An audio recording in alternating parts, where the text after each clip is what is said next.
She continued, Mom and Dad are separated emotionally. They live together, but they don't spend much time together. Mom's really busy with her own things. They leave me alone a lot. And with that, she started to cry. Welcome to In Contact with the ACO. I'm Dr. Chris Burritt. This presentation features the care of patients by one of the ACO doctors who practices a different kind of psychiatry. These are real patients, but their privacy is protected. If you're interested in attending one of our live events or webinar presentations, you can meet the doctors and join in on the discussion afterwards. You can connect with us and learn more at adifferentkindofpsychiatry.com or orgonomy.org. Stay tuned for details about our online events and for when we will resume in person at the ACO campus near Princeton, New Jersey. The best way to help the ACO spread its knowledge is to let others know about us. Leave a favorable rating, review, and share with a friend. In this episode, we hear several cases presented by Dr. D. Apple about his work with adolescents and their parents. The cases highlight the effects and problems in parenting, as well as the benefits of parents overcoming their own problems for the sake of their children. The audio is from a live presentation from 2019, and in the absence of a quality recording of the audience discussion, we've added a one-on-one interview with Dr. Apple, where I've asked him more about his patient's therapy and his views on parenting. I hope you enjoy.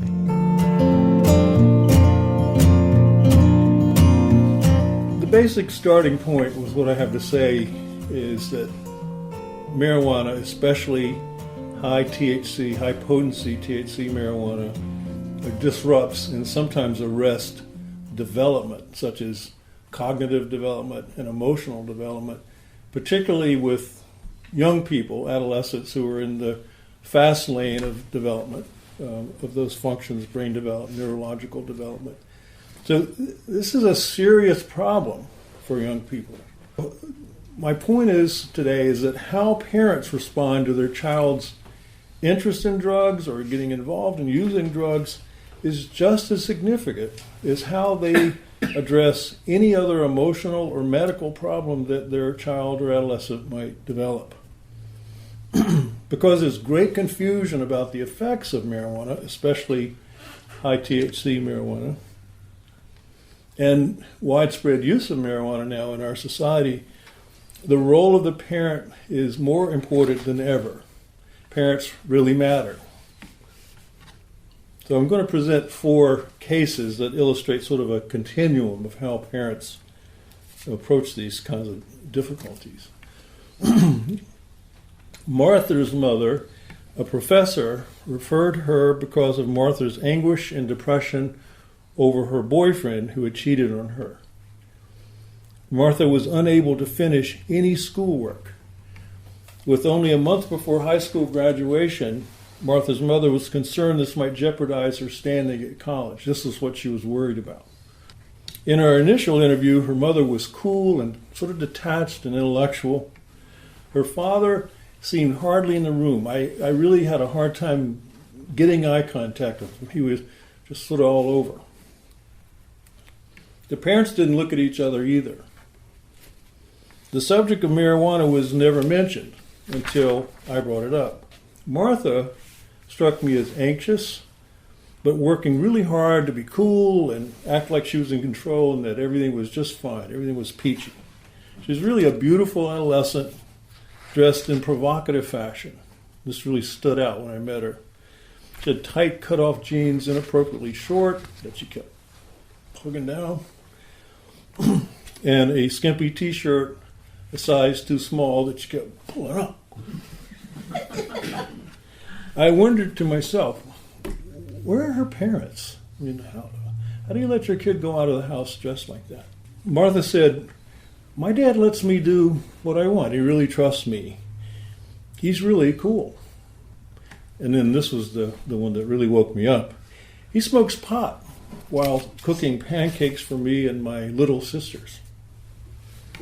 She continued, Mom and Dad are separated emotionally. They live together, but they don't spend much time together.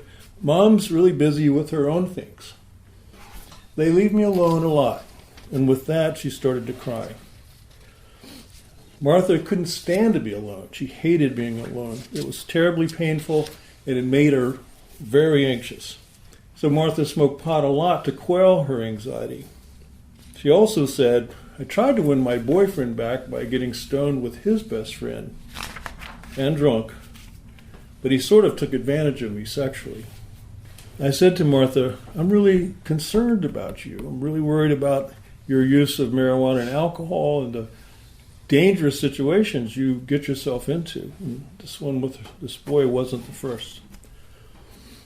However, she left for college after 11 sessions.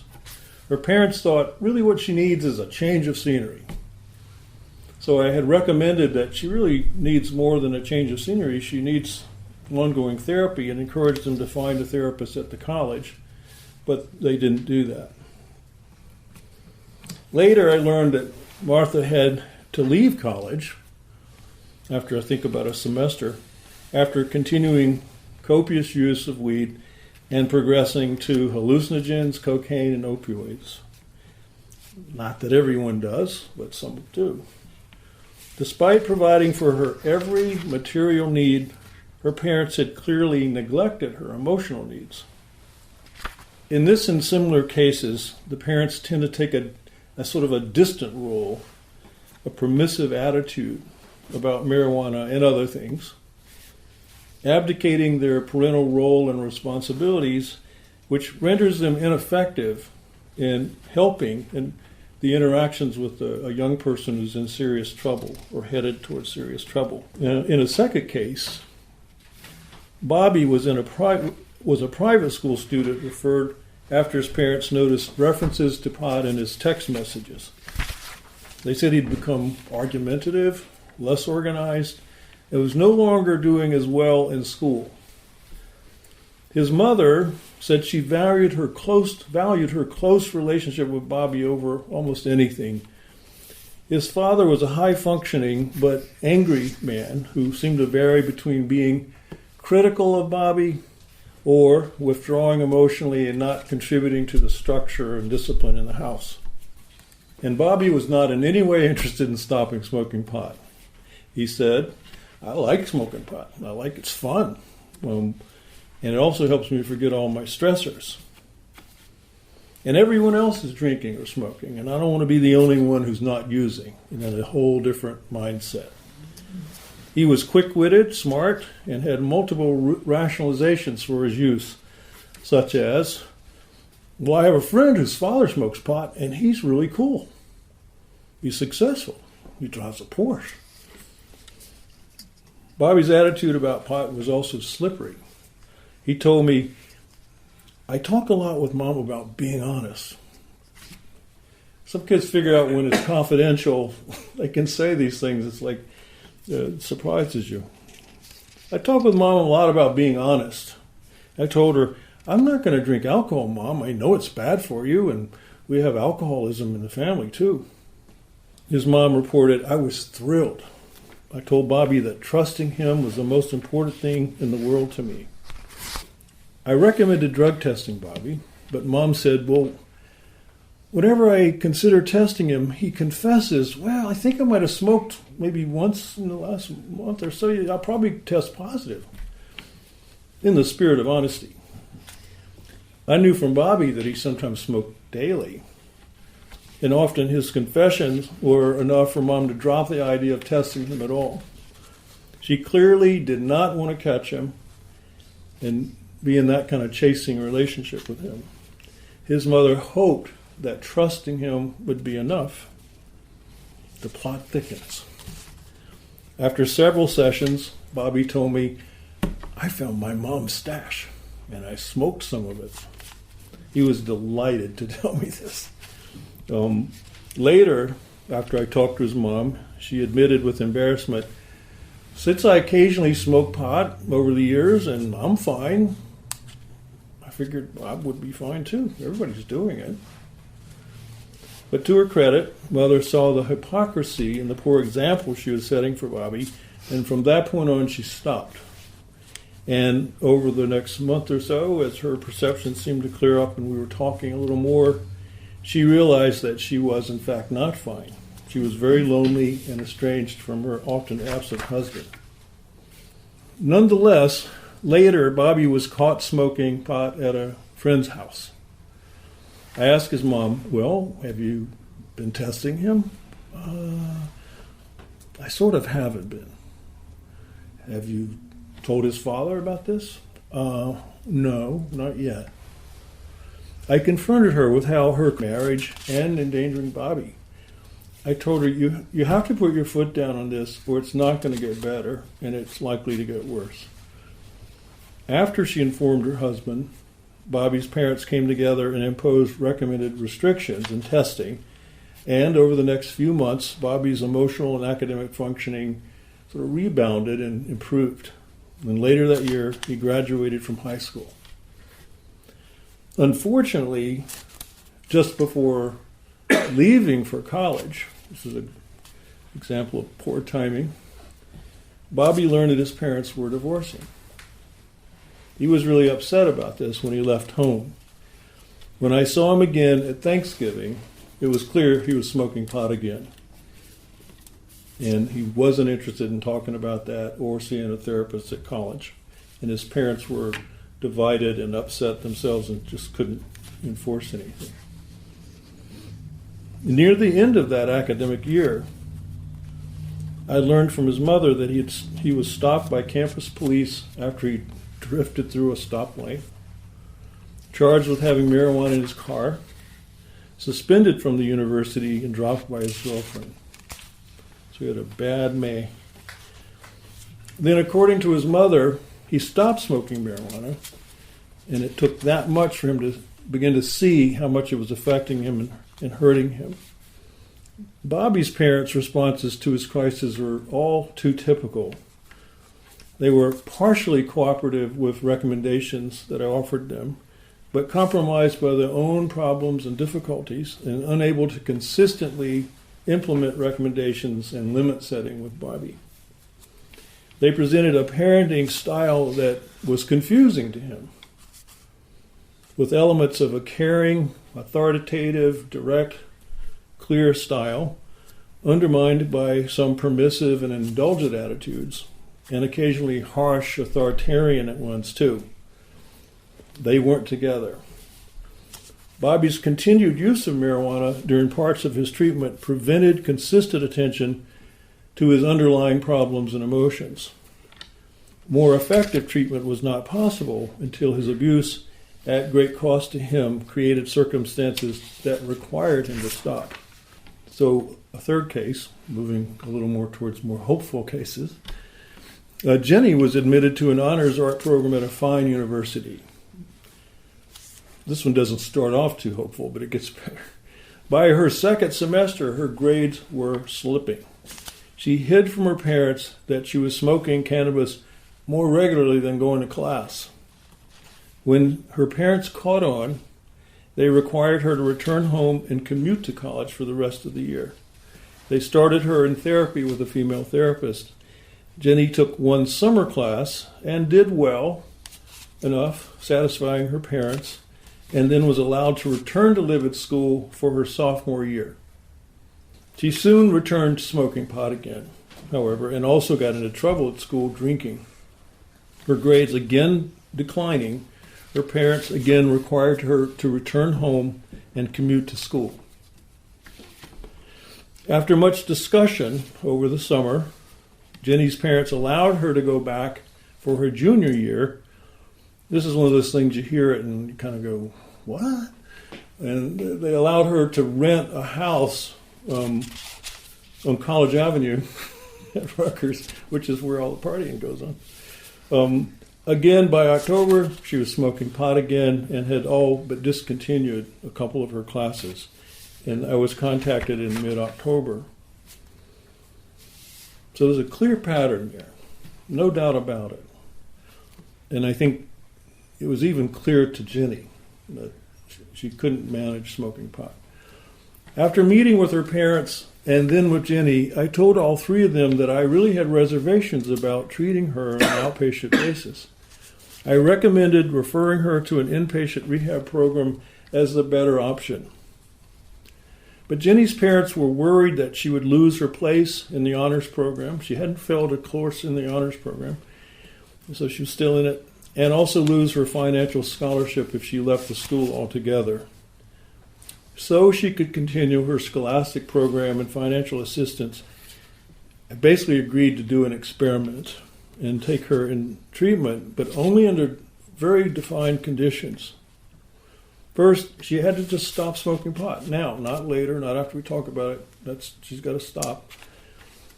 And she was up against the wall, so she was agreeable. She would return home from her home on College Avenue to take classes and take a full course load. The parents had to agree to conduct random drug testing, and Jenny had to agree to cooperate with that fully and honestly. She had to work on the weekends and during the summers to pay for most of her car insurance and her own college tuition, unless she achieved a 3.2 GPA, and then the parents would resume paying her tuition.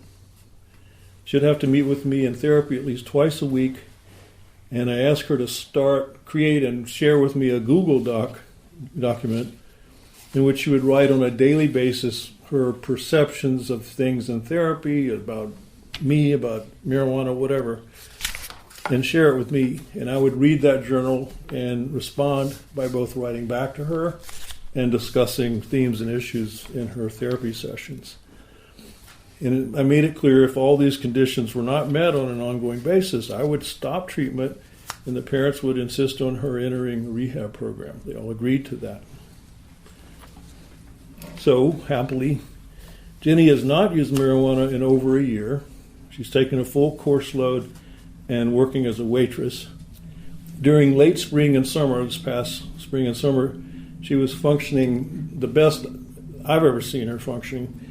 Stopping marijuana still, no marijuana, cutting back on her use of alcohol, making sure she was getting enough sleep, exercising regularly, eating a healthy diet, and in a way that really is exciting, interested in her own health. So she's starting to regulate herself, and it's not her parents trying to get her to do something or me asking her to do things.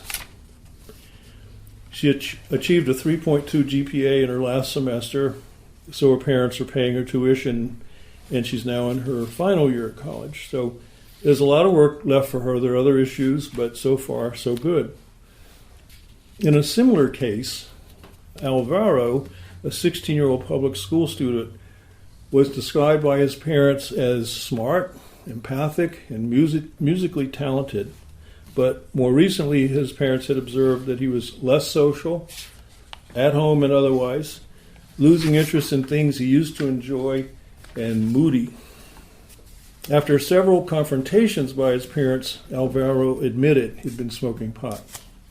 In therapy, he revealed to me that he'd smoked 20 to 30 times at the end of the 10th grade, increasing to nearly daily use in the 11th grade.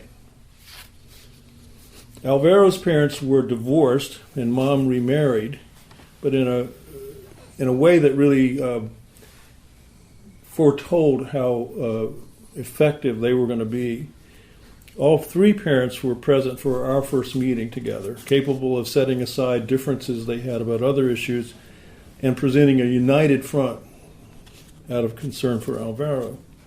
They immediately accepted all recommendations and suggestions. Alvaro stopped smoking after his parents' interventions. After 5 months, his parents noted a dramatic improvement. And I would like to say, wow, I'm such a great therapist. 5 months, dramatic. It's smoking pot and stopping smoking pot makes a big difference. Mm-hmm. He was more alert, less argumentative, more willing to participate in activities, and less withdrawn. By 6 months, Alvaro and I were no longer talking about pot in therapy. He moved more to his own goals in therapy. He said, I want to enjoy more things again. Things I used to do. outdoor things, going on walks, playing soccer, hanging out with friends, playing the guitar. He agreed to exercise and went out for track. His grades improved from 1A, 2 Bs, and 4 Cs to 5 A's and 2 Bs. He graduated high school and began his college studies in physics, and the first year earned straight A's. Smart kid. So in summary, from my experience, and sort of the theme of this presentation is response of parents to an adolescent's marijuana use often matters more to the outcome of the case than how much or how long the adolescent has been using marijuana. In the two most successful cases where the kids really responded well, use had been nearly daily over several months, so heavy-duty use. Due to the effects of marijuana, therapy is limited in scope and significance until the cannabis is stopped altogether. To the extent parents cannot act authoritatively, going to take charge in a firm, gentle, nuanced way and engage their adolescent. That doesn't mean being friendly necessarily, but engaging them in a way that works. The therapeutic process, as we saw with Martha, is little hope that the therapy is going to help, or that the patient will even engage in therapy, like Martha. Her parents didn't think her drug abuse mattered, and thus their parental responses prolonged and extended the destructive effect of marijuana abuse. We often see that the parents' own problems become a deciding factor, as in the case of Martha and Bobby's parents. If the parents can accurately see the problems and they're part of the problem, their contribution to the problem, then progress is likely. So even if they're not in therapy themselves, they have to be an active part of the treatment. They can't just send their kid to therapy and expect everything's going to get better, and meanwhile they're just not involved at all. Things proceed most effectively when parents are able to be clear and compassionate, firm but gentle from the start, as were Jenny and Alvaro's parents, although I wouldn't say Jenny's were firm from the start. Here the focus of treatment moved from the complex issues surrounding drug usage in the family system to the adolescent's underlying troubles. By stopping drug use, these teens were not out of the woods, yet they were no longer hiding or lost in the woods either. They're making progress, finding their way. So treatment is never easy, but in these conditions it's genuinely hopeful, and the parents really matter.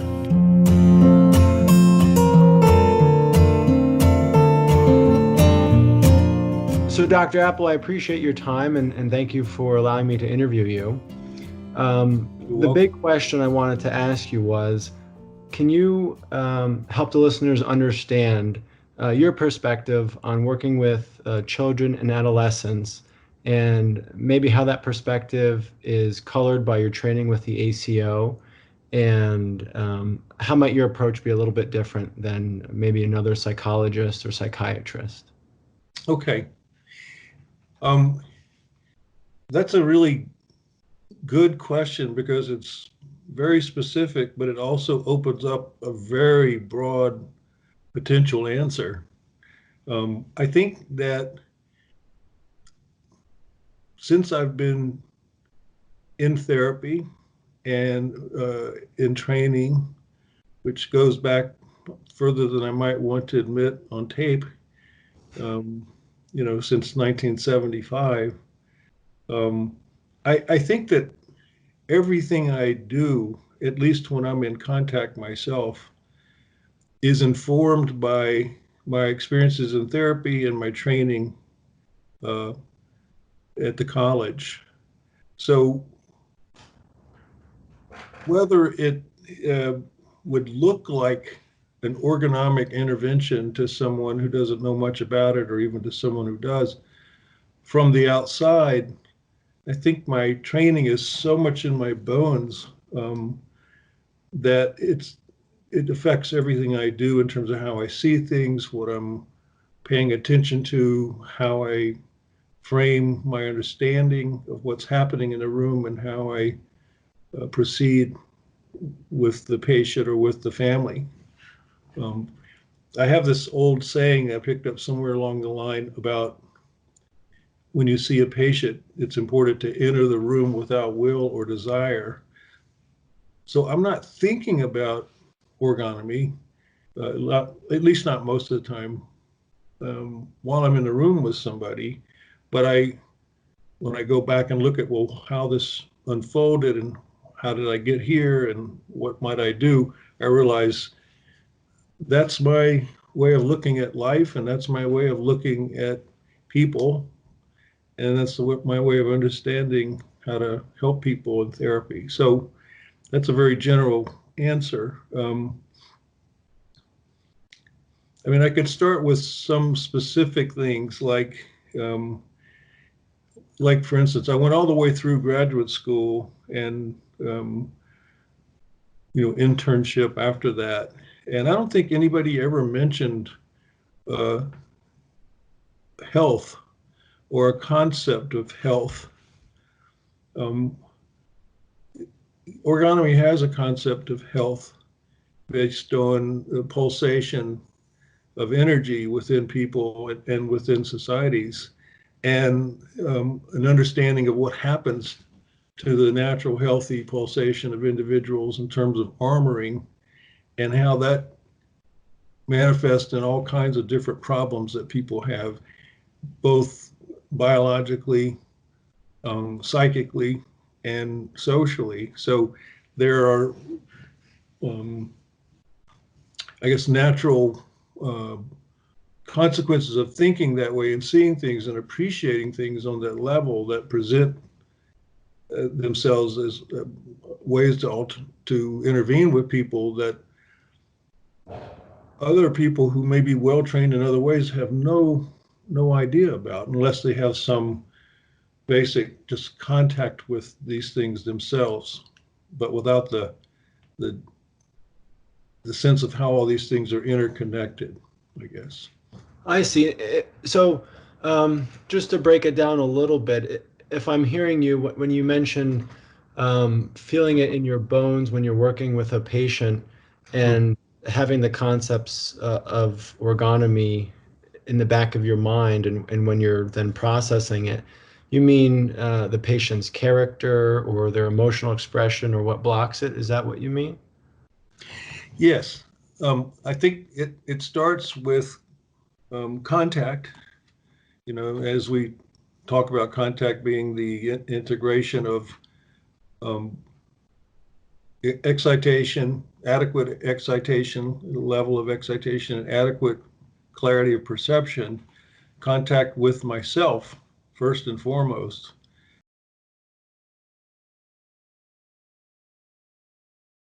I have to be able to be in touch with my sensations and emotions in order to have accurate contact with other people in situations outside of me.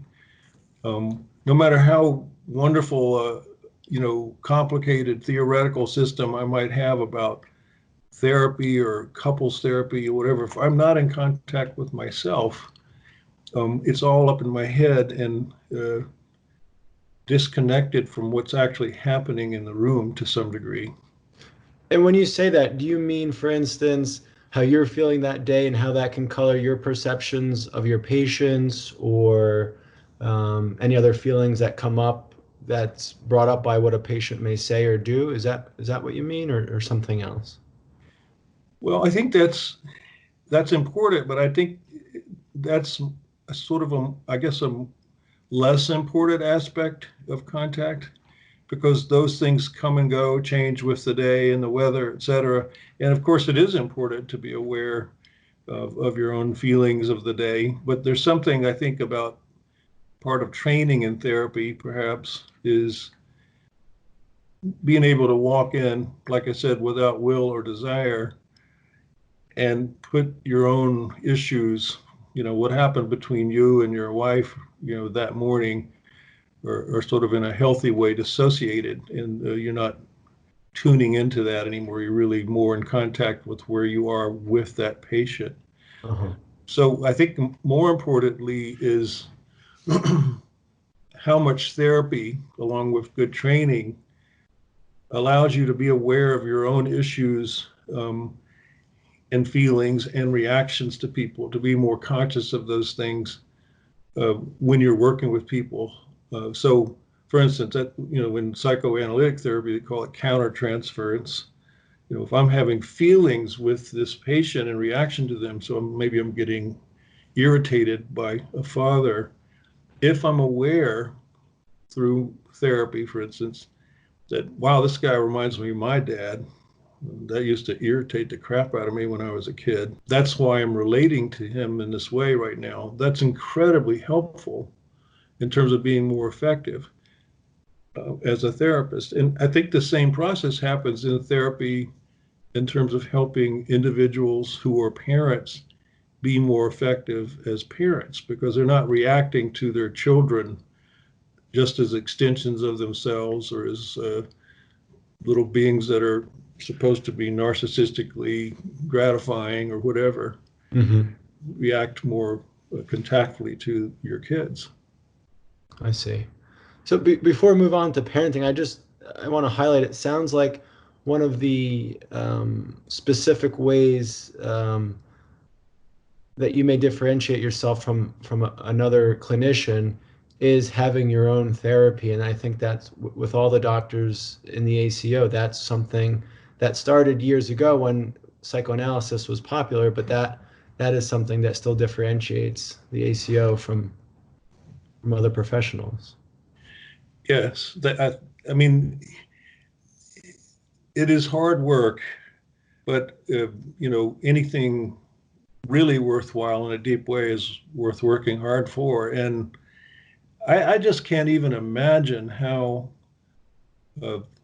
psychologists, therapists, social workers, whoever, psychiatrists, work with people without having their own therapy.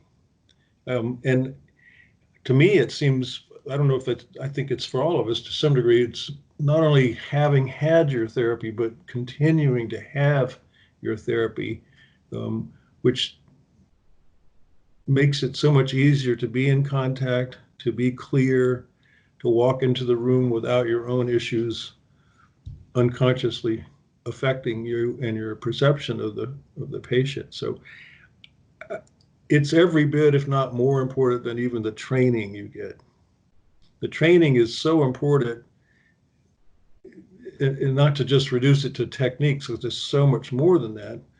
But even if it were just techniques, if you had no contact, which builds from good therapy, you'd be, shooting all over the place without accurate aim.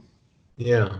Yeah. And what that brings up in my thoughts is just you can meet a great school teacher or a parent who just has that gut instinct and is able to keep in contact with themselves and allow great connections with their students or children, and they don't have any training. It's just, they're both important, but there's something about that's, really prime. Yes. I mean, I think sometimes I say to my own patients that therapy can take place in lots of different places with lots of different people. So, a good grandfather can be a great therapist or parent. They're different functions, but they overlap. But there's something about um, ergonomic therapy or social ergonomic therapy that's um, just deeper and more well integrated than anything else I've ever found. Yeah, I agree with you. And so talking about parenting, you titled your talk "Parents Matter," um, and I have to say, part of me says, who names something "Parents Matter"? Like, duh, like the fact that you have to name it, that stands out. Maybe Yes, you could say something about that. very true. I mean, it's just like I think Dr. Whitener had an article, or in the journal at some point, um, basically saying something very much like that. That it's amazing that there are all these parent journals out there. That it's okay to parent your child. It's okay to discipline your child. It's okay to be an authority. Like, why do we need to be told that? But why do we need to be told that parents matter? But in this day and age, with the changes in our society, um, as we call it, from a more authoritarian type of culture and society to a predominantly anti-authoritarian, um, it does need to be said in a painful way. It's some of those cases I presented in that presentation and paper were painful. That the parents, not only did they not know they mattered, they didn't seem to realize they were parents. They were totally disengaged from the role and the function of being a parent, and their children suffered as a consequence. Mm. And when the children suffered and started acting out in all sorts of ways, their biological parents weren't able to function as contactful parents. If there's anybody listening who maybe feels unclear about their role as a parent, could you just say from your perspective what you feel the role of a parent is?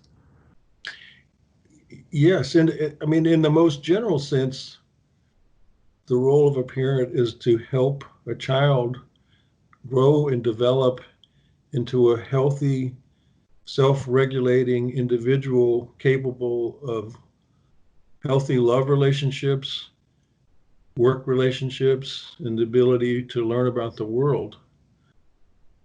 And that, changes day by day what that means as you can tactfully, as a parent, sort of alternate between allowing your child expression of their feelings and impulses, listening to them, not necessarily reasoning with them, but listening and talking with them. And on the other hand, restraining some of those expressions when they get out of line or are inappropriate. Because children, well, I think the healthiest children basically know a lot of that, or have that as a part of who they are. But most of our children grow up in a society that's not so healthy as that. So they pick up all sorts of things from us, from TV, from school. So when we're in contact as parents, we're needing to restrain certain impulses that aren't healthy and help the child come to understand that that's not going to happen in our family, kind of thing. Uh-huh. Uh-huh. So, what that looks like from age 2 to age 17 can be really different, of course, but the basic principle is the same. The goal is to help the child develop into an independent being and leave home and go out in the world on their own and function successfully. Yeah.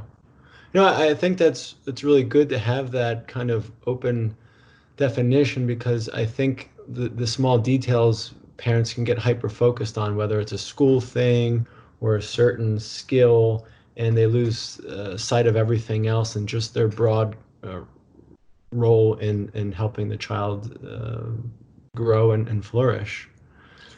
That's true.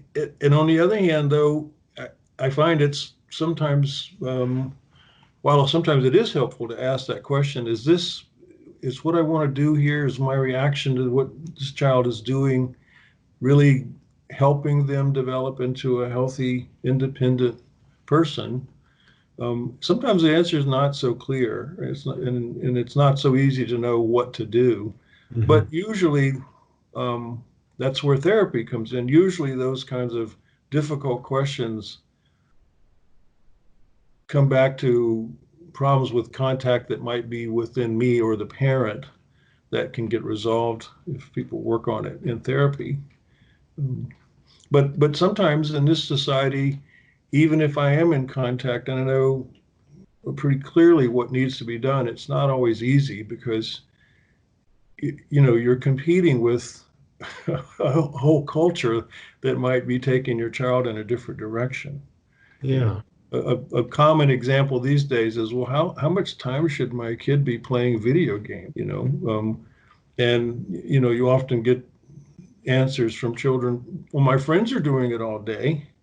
Their parents don't care, and it's so entrancing and interesting. They've spent millions of dollars developing these things to make sure people stay on them as I long as know. I possible. know. So, I've often said, when kids get into these things, it's like there's a whole alternative world, including an alternative frame of time, video time. So you get these reactions from kids when it's dinner time, where, a parent has spent an hour and a half preparing a beautiful, delicious meal for them, and the kid's irritated and angry when you say dinner time because they have to stop video time. So that sort of thing. But it's so important to be clear about how you want to try to tackle that issue in terms of helping the kid become independent. And it's not just one interaction, it's lots of interactions over time Hmm. that make And the then, of difference. course, every child is a little bit different on how you want to approach it based on their own makeup. Yes. Yeah. Yeah. Maybe just stepping back a little bit, can you say a little bit more about how you see that change of culture from, you said, authoritarian to anti-authoritarian? How Yeah. you see maybe things from your own, whatever perspective, you've developed? Well, I mean, it's interesting to me because while I think the roots of the move from more of an authoritarian to anti-authoritarian society started way before my time, um, the most recent sort of and noticeable change in our culture uh, towards anti-authoritarian functioning happened in the 60s when I was a teenager. So in a way, I feel very lucky that I was able to see that transformation, although I didn't know what I was seeing at the moment. But looking back at it, I was raised in a pretty traditional authoritarian family that had its problems, but also had its health. And so my structure was basically formed during that time. And, there were things, natural rebellious tendencies I had wanting to throw off some of that stuff. If my dad's a Republican, I'm going to be a Democrat, that kind of reactivity. Um, but the intensity of the reaction that happened in the culture at that point was way beyond anything that probably any one individual was dealing with in their family system. It was a culture-wide phenomenon that a lot of people got lost in and damaged in.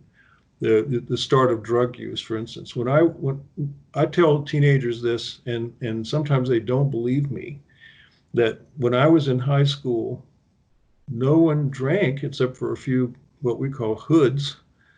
Um, I never drank a drop of alcohol until about 2 weeks before graduation and after track season was over.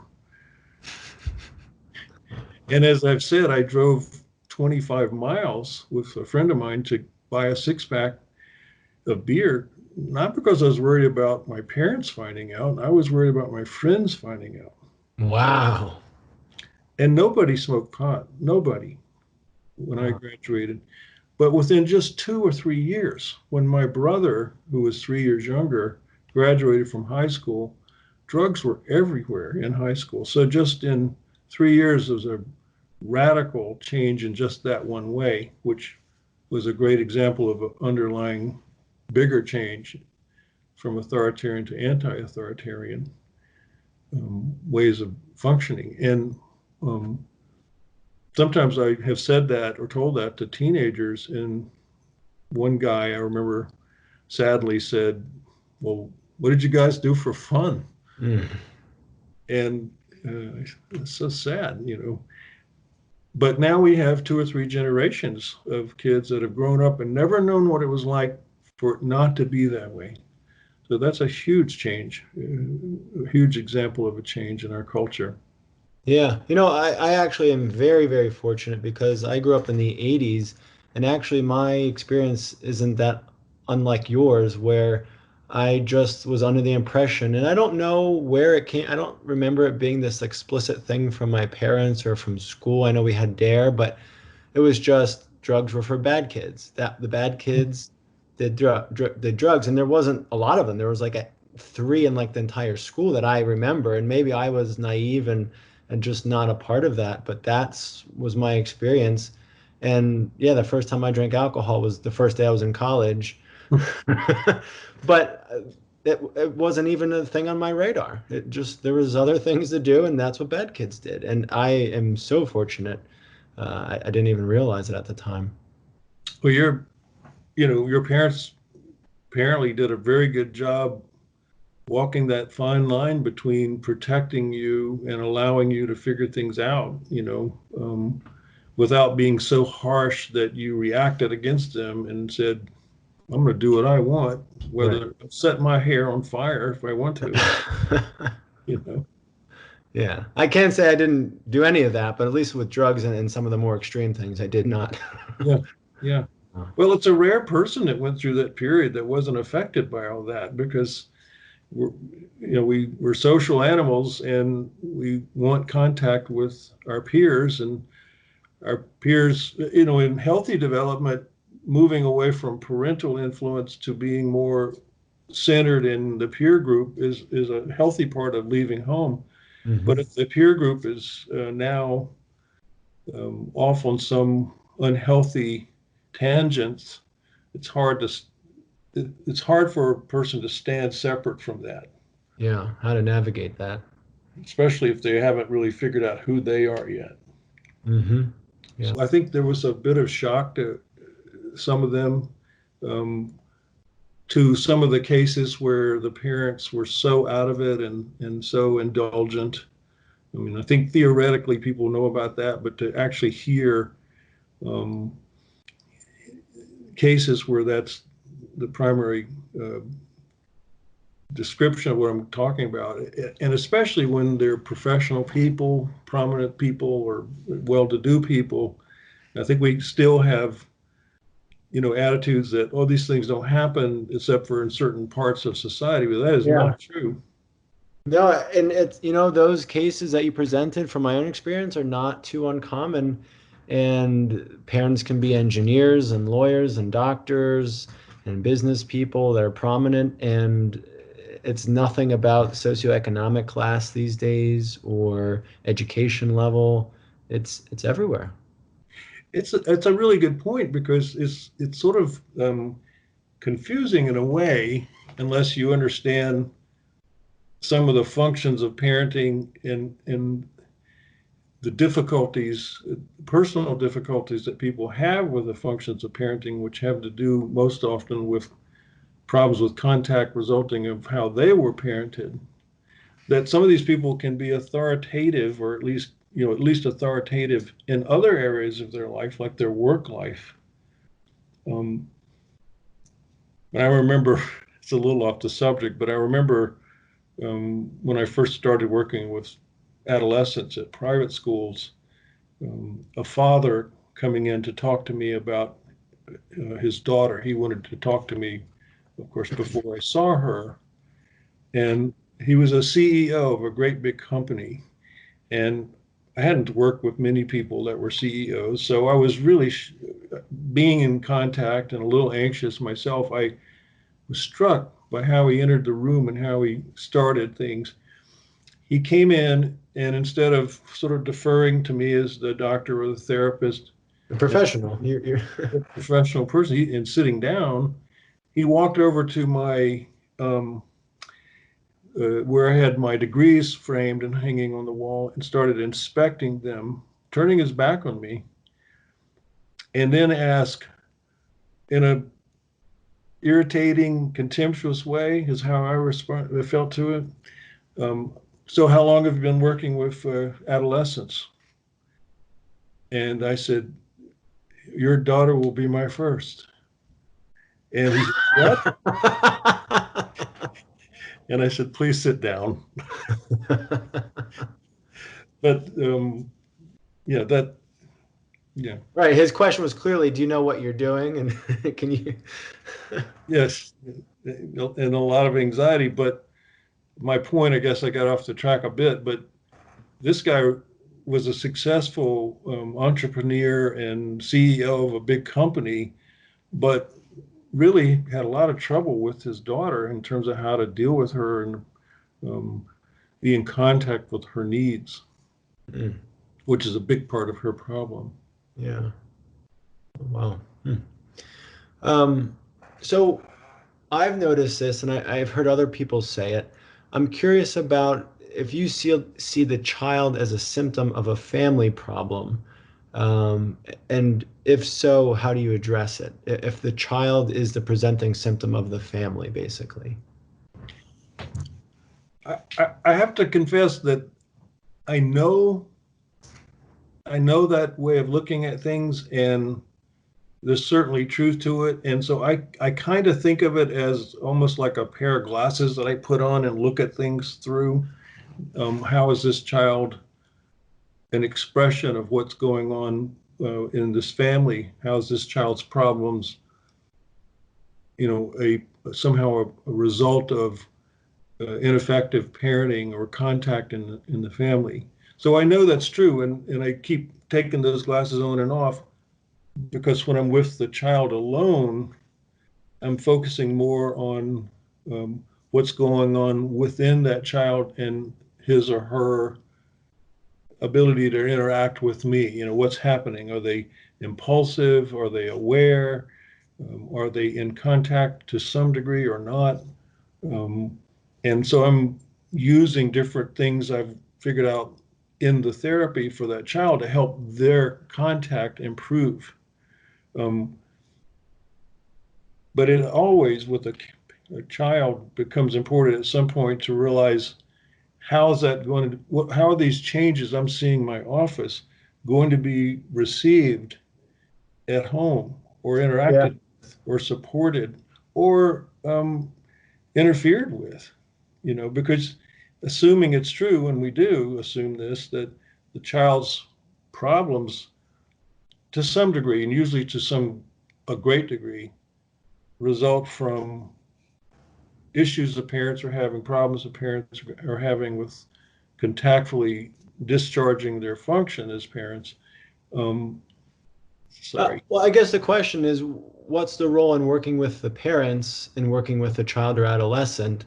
And maybe that's changed over time or not. I don't. How do you see it? Well, it there's a couple of aspects of that. I mean, it definitely has changed over time, especially with younger children. When I started, I primarily worked with young children, and it wasn't unusual to see them twice a week, and there was a acceptance, an understanding from parents that this might take a while. This isn't a short time thing. Sometimes you'd work with kids for years or a couple of years. Sometimes longer, not always, but today, especially with younger children, people are more, I don't know what it is, but it's at least in part framed by what their insurance companies tell them is adequate treatment for their child. What's adequate, what's the right fee to be charging for their child. And if you start seeing a kid longer than a certain amount, the insurance companies will start telling the parents, we're not paying for it, which undermines the authority of the therapist. So that's definitely changed a lot. And you have to do a lot more work to maintain contact with the parents and protect the therapy of the child.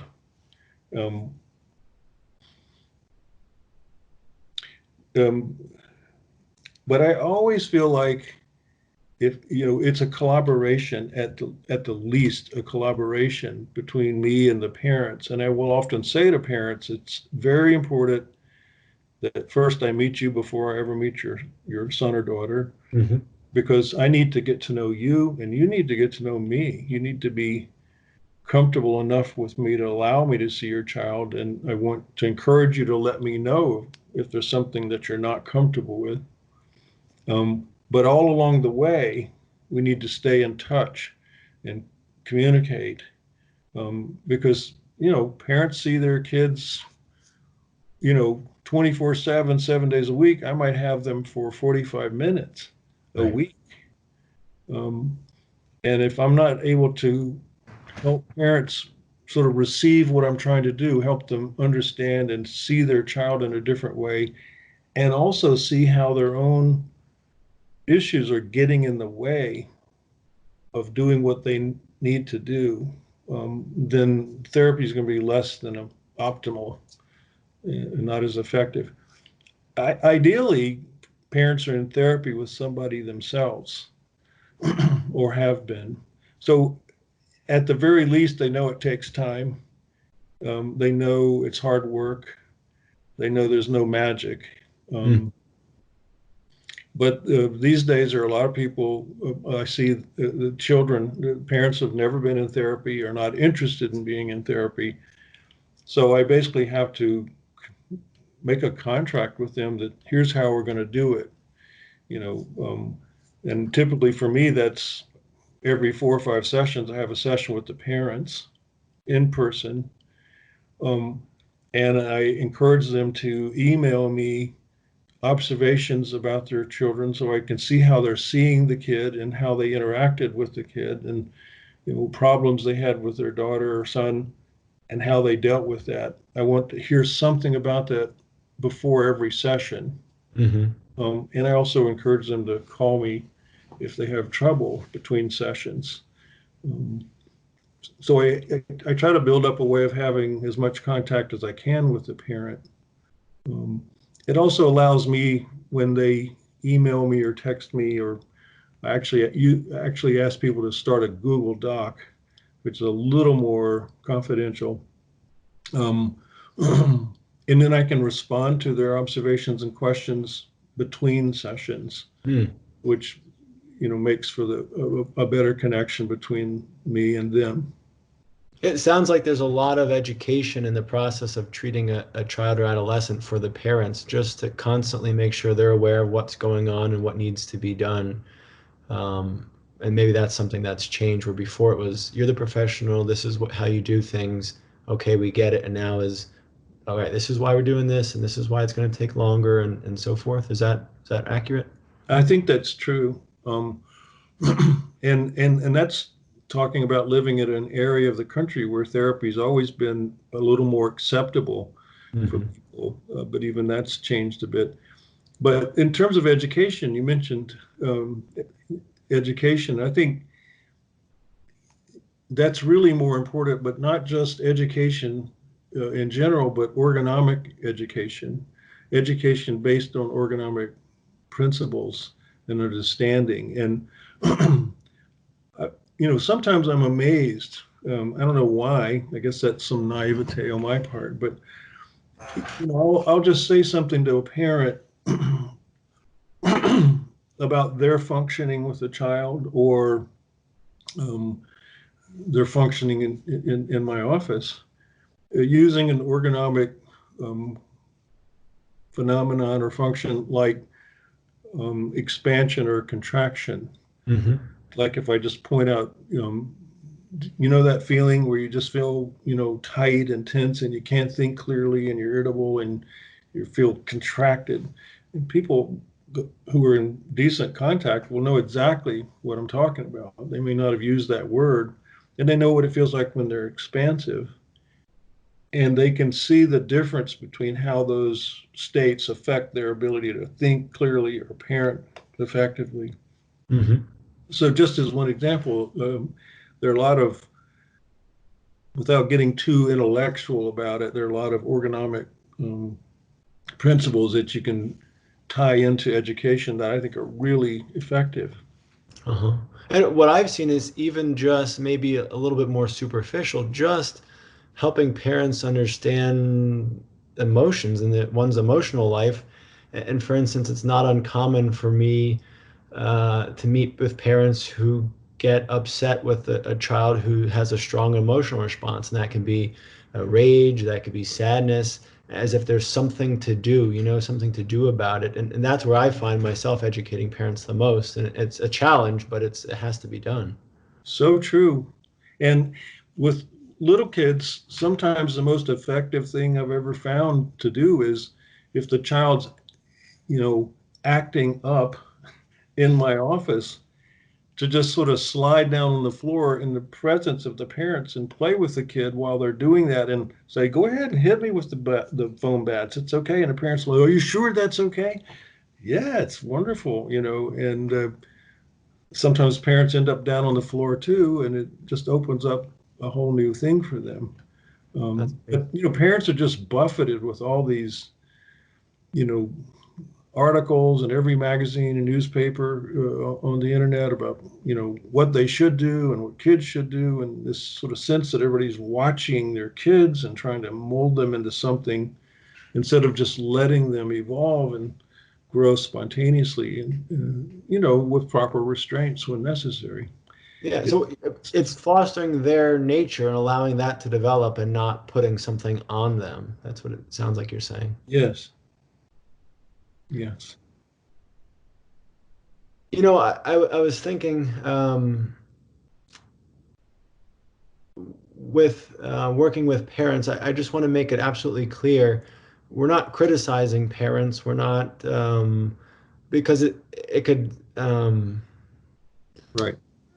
we could make these observations about the difficulties parents have, and we may have our own feelings about it, but there's true that they need a lot of education about emotions and some of these principles, and they've had their own difficulties that have masked the way they need to do things. So I just want to put that out there, and maybe have your own thoughts about that.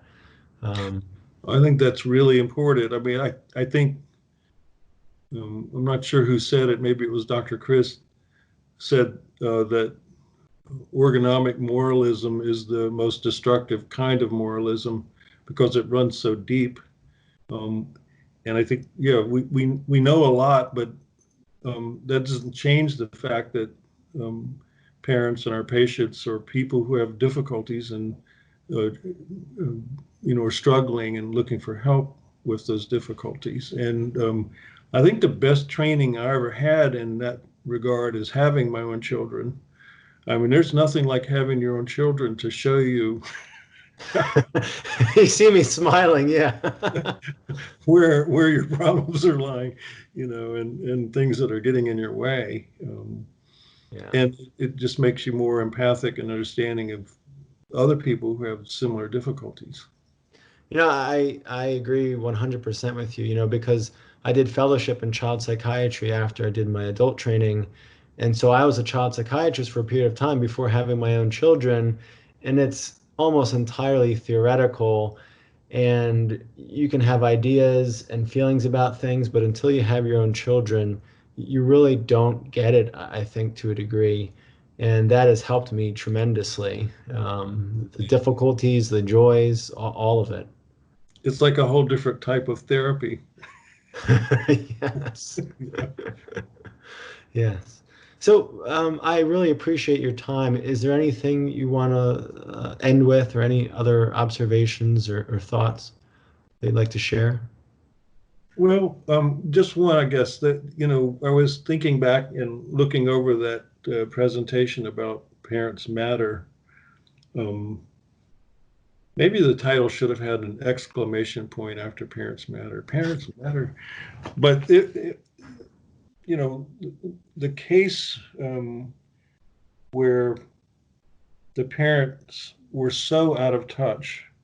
I mean, before I could even engage them, and I don't think I could engage them. In fact, I remember meeting the father and realizing after our interaction that he never looked me in the eye once.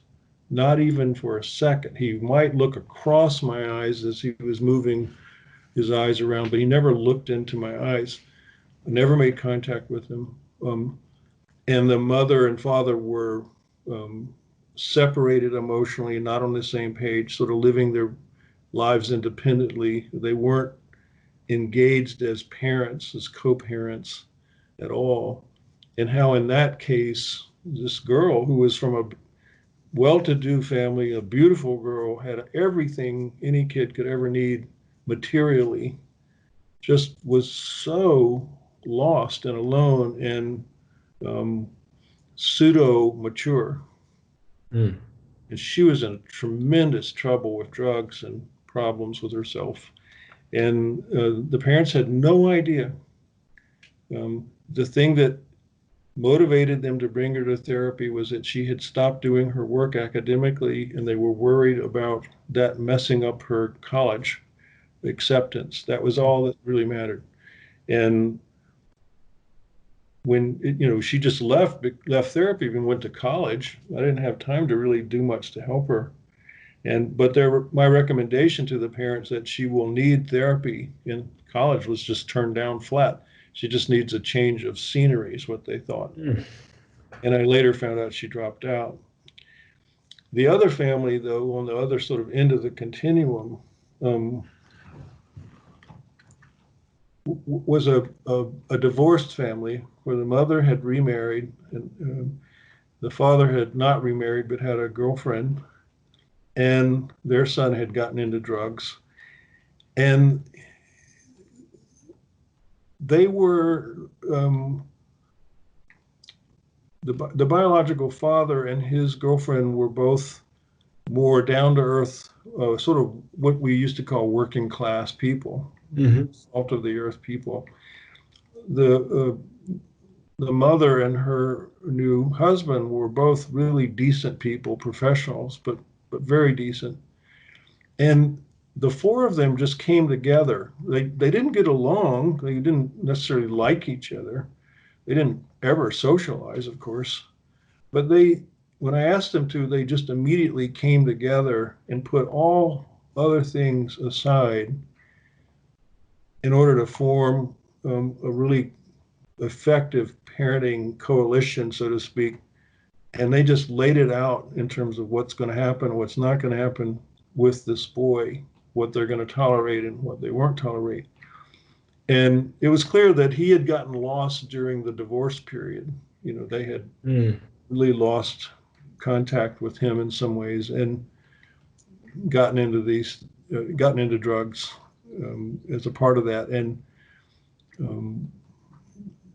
it wasn't like they're getting together and putting out this united front took care of everything, but it took care of the drug problem, and it allowed the therapy to move on to these underlying issues, as opposed to muddling around in this haze of drug stuff and really not being sure you're getting anywhere, which can happen so easily. So that's just a great example, I guess, of how parents matter or get in the way.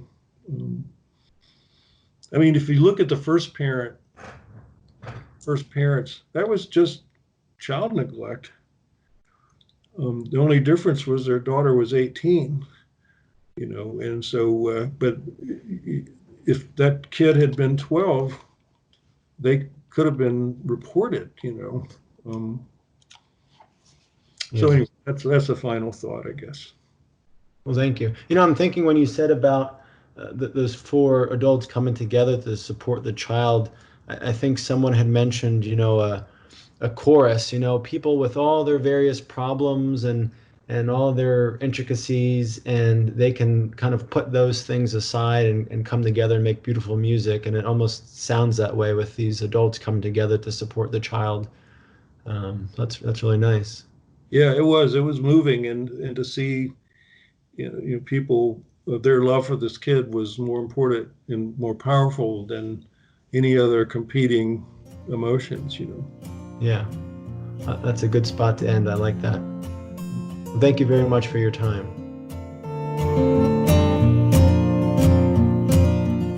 Does discussing parenting bring up any thoughts or feelings for you? What do you see in society now as things have changed since your childhood? Anything for the better? Anything worse?